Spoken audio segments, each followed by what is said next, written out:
નમસ્કાર, આપ જોઈ રહ્યા છો spark today news. Nawayard Rampura મુખ્ય માર્ગ પર રેલવે ગોડાઉનમાંથી ઓવરલોડ ભરેલા લોખંડની તારો કે જેને કોઈ પ્રકારની સેફટી વગર રેસિડન્સ વિસ્તારમાંથી પસાર કરવામાં આવી રહી છે. જો કોઈવાર આ લોખંડના તારનો રોલ જો કોઈના પર પડે તો મોટી જાનહાનિ થઈ શકે છે. માટે વહેલી તકે લાગતા વળગતા ટ્રક ડ્રાઈવર અને કોન્ટ્રાક્ટર પર કાયદેસરની કાર્યવાહી થવી જોઈએ. આ નવાયાર્ડ રામપુરા મુખ્ય માર્ગ છે અને એ રોડ પર રેલવે ગોડાઉનમાંથી અનેકો હેવી વ્હીકલ કે જે મોટા મોટા કેબલના રોલ લઈને ઓવરલોડ થયેલી વ્હીકલ્સ અહીંથી અવરજવર કરે છે.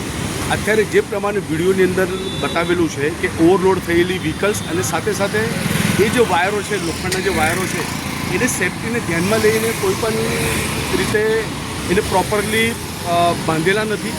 જો કોઈવાર જો અહીંયા કોઈનો અકસ્માત થાય ને જો કોઈ કેબલ પડે તો કોઈનો જીવ જઈ શકે છે.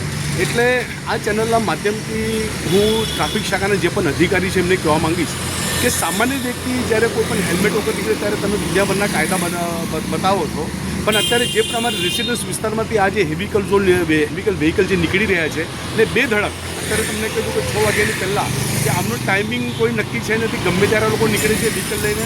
અને આવી રીતે જો ખતરનાક કે જે પ્રમાણે વ્હીકલ જે ઓવરલોડ થયેલા છે, જો કોઈવાર આગળ જઈને કંઈક કેબલ્સ પડે તો કોઈનો જીવ જઈ શકે છે. એટલે અત્યારે અમે જે વિડીયો બનાવ્યો છે, વિડીયોની અંદર જે પણ વ્હીકલ્સના નંબર છે, આ નંબરની જે પણ વ્હીકલ છે અને આ જે પણ કોન્ટેક્ટ છે એમાં એને કાયદેસરની કાર્ય કરવામાં આવે.